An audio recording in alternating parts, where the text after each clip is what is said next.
My brain's splitting off in so many different directions. My brain's splitting off in so many different. My brain's splitting off in so many different directions that no one has the answers to. So many different. My dad was a shrink. Certain things upset me. And my dad was a shrink. Certain things upset me. And my dad was a shrink. Things upset me. What's the furthest star, and then what's beyond the furthest star? What's the furthest star, and then what's beyond the furthest star? What's the furthest star, and then what's beyond the furthest star? Questions that no one has the answers to. Hello and welcome to Everything to Guppy, the podcast where we talk about every single item, every single enemy, every single everything in the Binding of Isaac. I'm William Hughes, and I'm joined, as always, by a guy who's a former child star and a current member of the Kingdom Hearts voice cast, Gary Butterfield. Oh, I see now. I put it together. And I'm Gary Joel Osment. Yep. And I'm Jeremy Greer, and this is actually Days of Future Cast, and we're talking about X-Statix. God help you if this is your first week. This is onboarding week. We're going to steal all the bits. Yeah, it's on.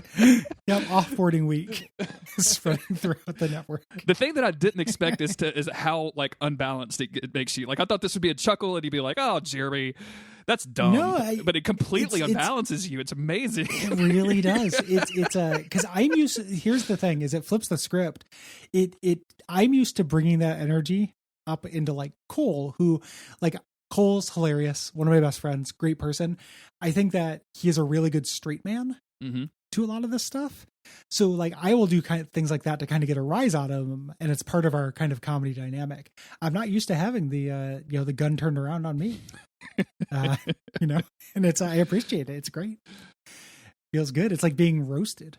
I hadn't caught up with Twitter quite a just you don't catch up with Twitter very much. Like there's zillions of tweets. But like I asked Will to record those two and then like send him the covers so that he would have something to go on, and then went on Twitter and he was like waiting for my COVID test results, and I'm like, oh Jesus Christ, Jeremy. he probably appreciated the distraction, I'm sure. Yeah, like and he didn't say anything about it, and I just like I went back and was like, hey, I'm glad you came out negative, dude. But yeah, like it was just a weird moment of fucking 2021. Yeah. If you want to hear about that, and if you want to know who Will is, you can listen to Everything to Guppy. Yes. Also on the Duckfeed network, which, despite appearances, is not about the Binding of Isaac, really. It is a long-running emotional violence comedy show. Pretty much. This isn't. This is a podcast where me and Gary talk about X-Men, specifically X-Statix. We're in issue 12. We have our team. Our core team has been assembled. We just added El Guapo, the mystical skateboarder guy. And this issue is called I See Dead People, and the cover features Dead Girl coming through a wall. A wall filled with skulls. Catacomb. Yeah. And this is kind of our series of like little one-off highlight episodes we're getting. Kind of in the first half of the book, they did these for the major characters. And in the second half of the book, they kind of sprinkle in these for the minor characters. So last episode, we did El Guapo. We have Dead Girl. There's a Vivisector storyline coming up relatively soon. Kind of a highlight storyline. We're doing that kind of thing. And this is the Dead Girl one. And I don't really know what this is trying to accomplish other than just kind of being a little story. Yeah. With some jokes. Like I don't really know how this plays into the theming that much. And I like Dead Girl as a character a lot. So I kind of like that, but I think this is kind of a weak issue. I do too. Personally. I do too. Also, like it's I as much as I kind of am interested in getting a glimpse of more Dead Girl powers. It just seems like oddly paced and disjointed. Like I kind of lauded this comic for doing like real quick transitions and skipping over what would normally feel like 2 or 3 pages in a normal comic of like a fight scene or something. But in this one, it's like it was really hard to keep up with what the fuck was happening in it. So yeah. And again, I think this makes a little bit more sense if you think of these as breather issues before a major arc. So we start off at the India-Pakistan border, where they're basically finishing up a mission. Like all X-Statix does is go and do war crimes. it's very weird that like Xavier is on board with this, and I don't care. Like Mm-hmm. I'm not going to be the person that's like, but what about the lore? But like, it's extremely weird to me that Xavier's like, yeah, I'll make you guys outfits, and you guys can go commit war crimes. That's definitely what the thing that I do. Just go kill brown people. Yeah. It's what you do. It's weird that the brown people in X-Men are okay with this. Like, where's Storm? Yeah, and the brown people in X-Statix. Like, also that, they talk about that a little bit. Like, there's that anarchist issue where he talked about that, and this is part of Peter Milligan's like, making fun of America and fame obsessed thing. Like, this is America. We go and do this.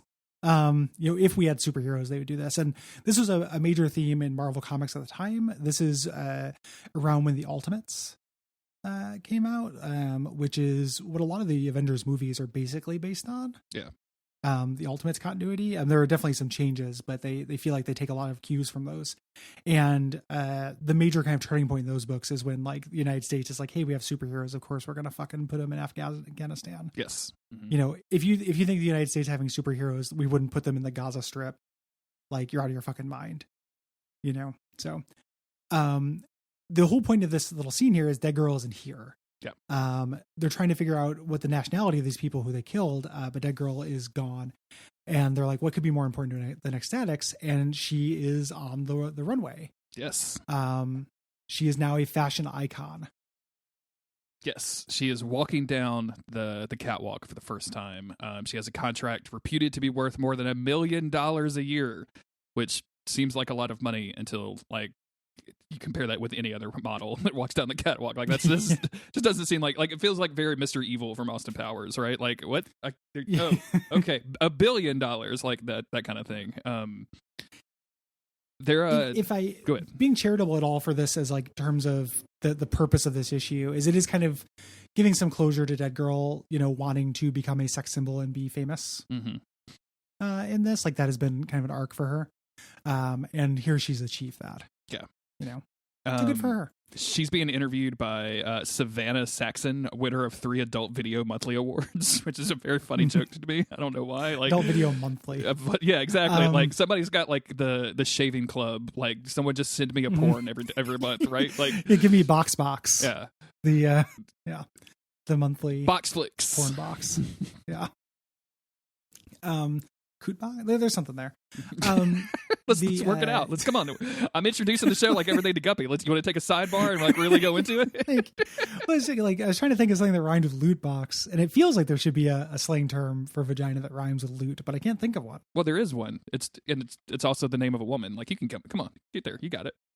What am I missing? No, I'm just joking, dude. I'm just fucking with you. Oh, like a woman. I've got real Joker energy today. I don't know what's happening right now.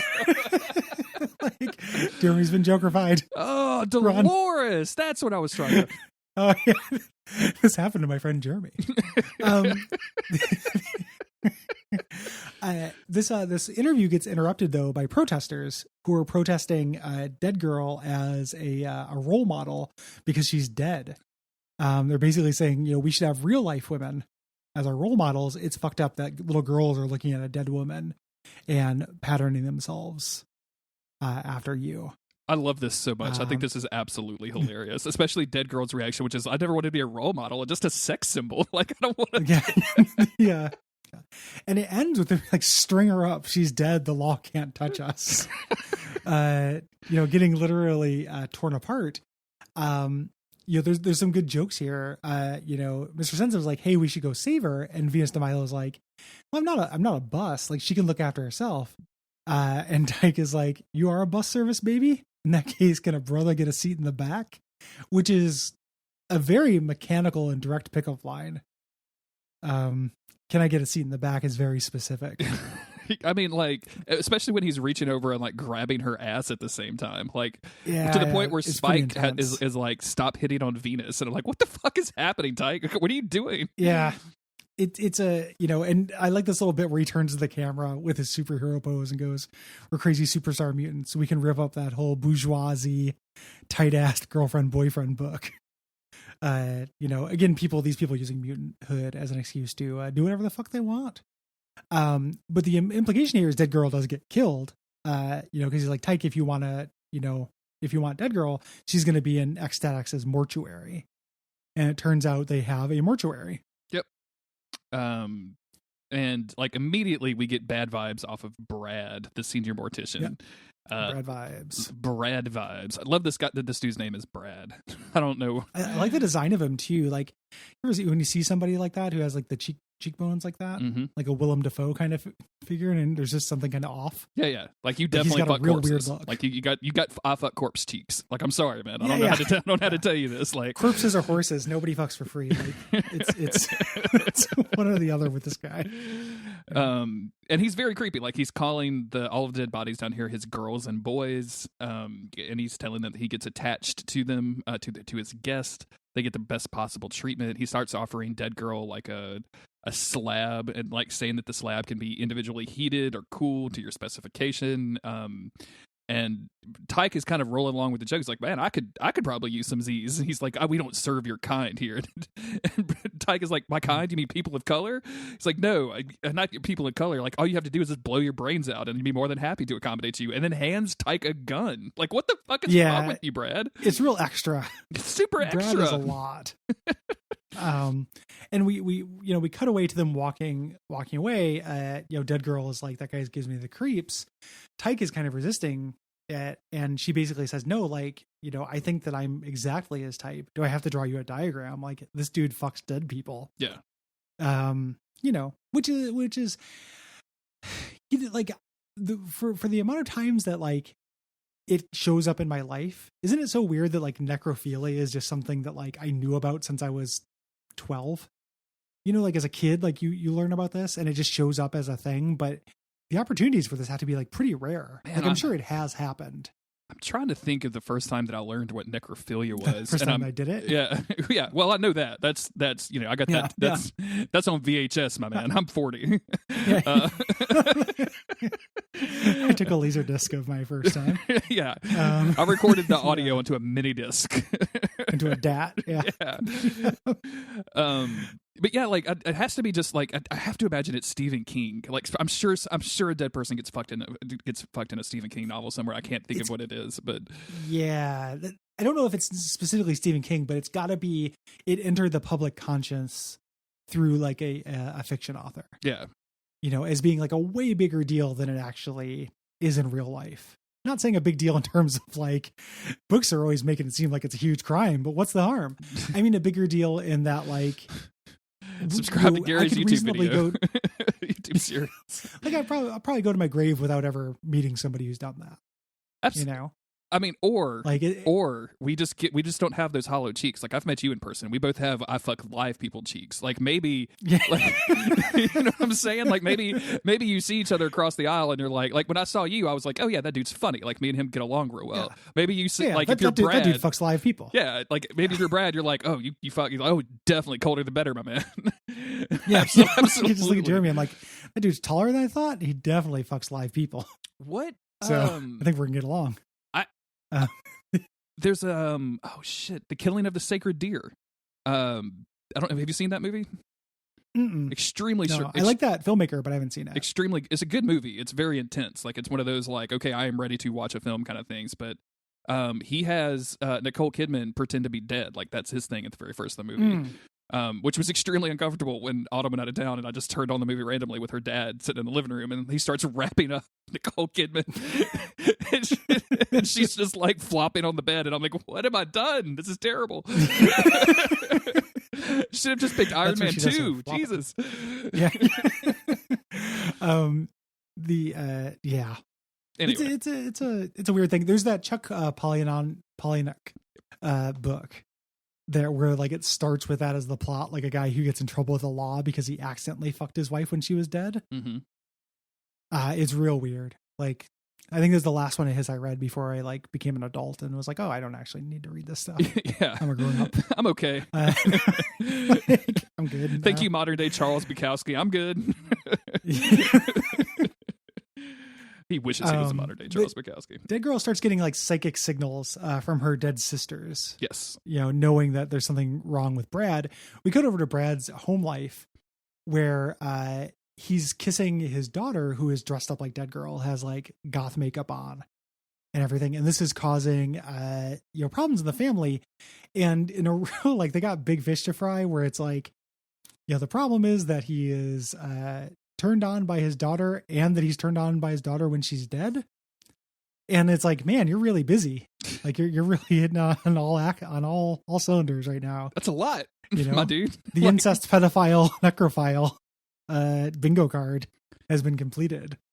It's a little too much. Like maybe just, I don't know, just watch some other porn. Like maybe just try to not have this specific thing about your daughter. And his wife, it like kind of comes off like a shrew a little bit in this, like the way that it's written of like, you need to stop touching her with your fingers, those fingers that you touch dead bodies with. Like, and she's and it's up until the point you realize that like she comes in the room like, I just took a cold bath because I know you like me cold, and you're like, oh wait, this is all really fucked up. Like it's really fucked up, and it turns out she's just right. Yeah, like she's kind of being crazy, and it's like, oh yeah, but he doesn't want to fuck his daughter when she's dead, so that's a little extra. And yes, the wife does, go ahead, drives the daughter to suicide. Or attempted suicide. She grabs a gun like she's going to kill herself because she overhears her parents and her mom's pretending to be dead. This is like sweeping the nation. This this kind of fashion and stuff. The fact that Brad is a senior mortician for X-Statix and just carries around a gun is such a piercing, very small commentary. I think of course he has a gun. Why wouldn't he have a gun? Like, what if the corpses get up? I guess I don't know. She takes the gun. We think she's just going to kill herself, but she goes to school and does a school shooting because this book is doing all the taboos. And there's a police officer talking to the anarchist. He's just like, get a sniper on her and take her out before she gets someone hurt. He says they'll handle it, and she's like, "Nuh-uh, we don't need any help from them. Back off." Until Dead Girl's like, "Hey, Officer Stone, cameras at 3:00." And everyone has to make nice for the cameras. Yeah. Basically saying X-Statix are honorary members. And everybody is like face palming behind the camera, right? Yeah. Meanwhile, Dead Girl floats up to talk to nameless child murder pedophile victim comic book character. Yep. And she's got a lot going on. Just a lot of characterization with no name. Yeah. And the conversation is it gets super weird super quick because she's like, Dead Girl is obviously trying to talk her down, is like, hey, like there's nothing romantic about being dead, like that's all propaganda. And she's like, you're a hypocrite because you're dead. And she's like, listen, the dead aren't honest, the dead lie. And I'm like, what conversation are we having here? Like, this is so off the rails in terms of reality, even based on what this comic book usually is. It's very weird. The thing about the dead lying is a response to her being like, you're a hypocrite, you should be honest with me. But it feels like it's not very germane, to things. Eventually, like they get on subject where she's like, let's get this straight. You're upset your father's a necrophiliac. And it's like, we kind of lay it out, but it's not very good. It's not a very good like dialogue scene between them. This reminded me a lot of Beetlejuice, where Gina Davis is talking Lydia out of suicide. Okay. And just being like, no, like you wanted to be dead, but it's not actually cool. Like we don't like it, but it's like a worse version of that. Are you responsible for Beetlejuice DMs that I got randomly recently? On what platform? Twitter? No. Okay. Oh, wait. Yeah, probably. Oh, okay. Yes. 100%. Okay. Thinking about it. There was an Everything to Guppy thing about the pronunciation of it, which will directed towards me. This batch. Of course. Directed towards you, and also is very incorrect in thinking it's pronounced Beetlegeist. Is the name of the character. Why? And spelled as such. We're not going to litigate that out. Will is wrong. That's how we're going to settle that. He's super wrong. Completely super wrong. He's never been more wrong in his life. Brittany, she actually does have a name. She gets named on this page. I'd already forgotten. But Brittany shoots Dead Girl and says, if you weren't dead, that would hurt a lot more. And she's like, it extremely hurts. Like it actually does really hurt, just not in the same way.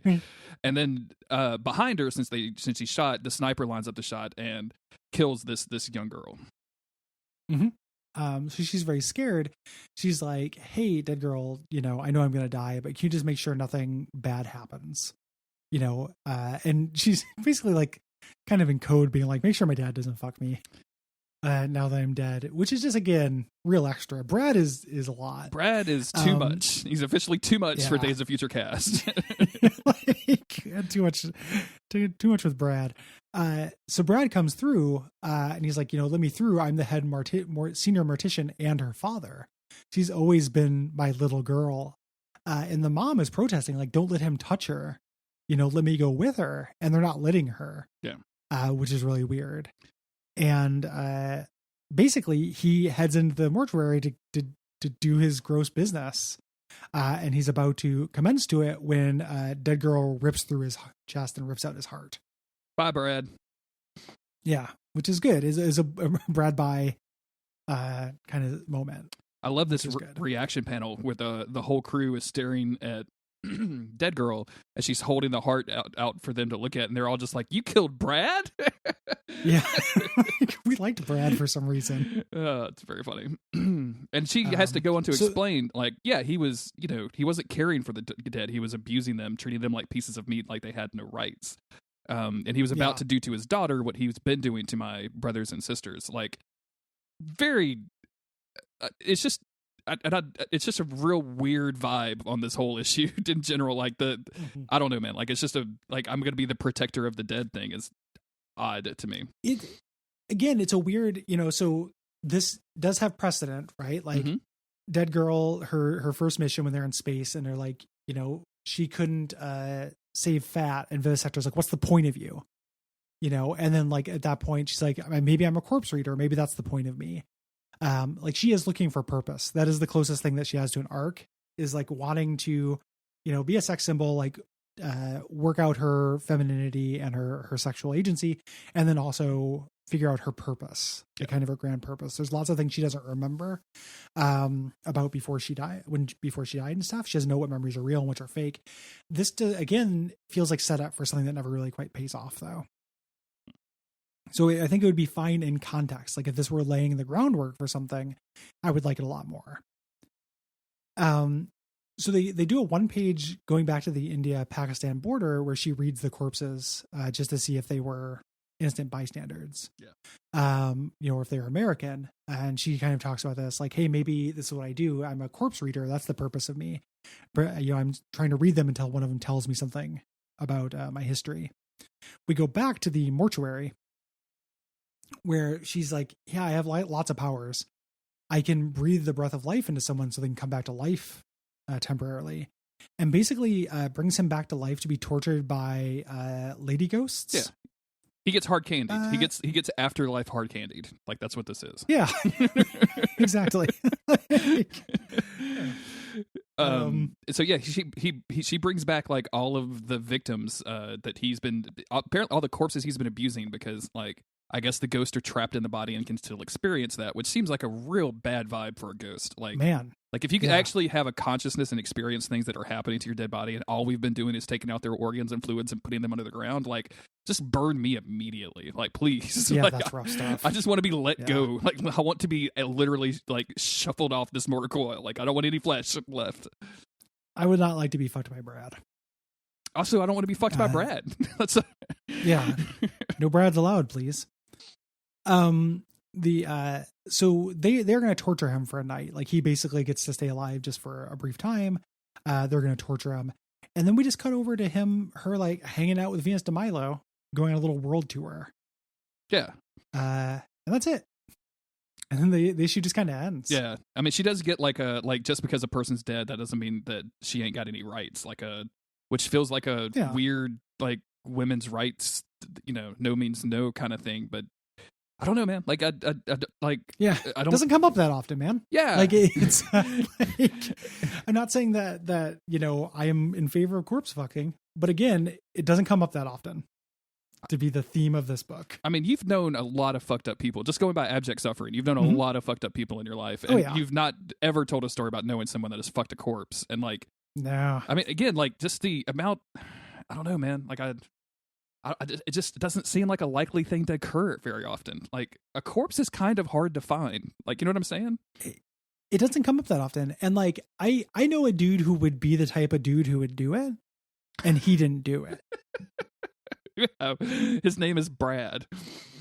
Yeah, his name is Jeff, and he seems like if there's anybody who has like big corpse fucker energy, it's this dude. But he has not done it. So I actually know two guys named Jeff who have corpse fucker energy. Okay, think about it. So I didn't even think about that. Something about Jeffs. Don't trust Jeffs out there, lady corpses. watch what they put in your corpse drinks. Fathers, lock up your corpses. Lock up your tombstones. Mothers, don't let your babies grow up to be corpse fuckers. Don't let your babies grow up to be corpses either.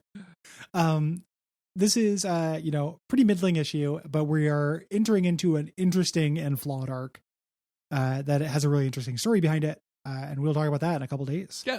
In the meantime, if you like this podcast, you should go to patreon.com/Duckfeed.tv and donate money to us that supports the entire network, which is full of great podcasts, and you get a bunch of exclusive content for doing so. You can also tell your friends and leave ratings and reviews on various podcasting services that you download these episodes from. If you've already done all of those things, then hey, welcome to the Cool Kid Club. Yeah, welcome to the Cool Zone. Mm-hmm. We appreciate you. That's it. Bye, everybody. Stay safe and Happy New Year. Sure. Yeah, that.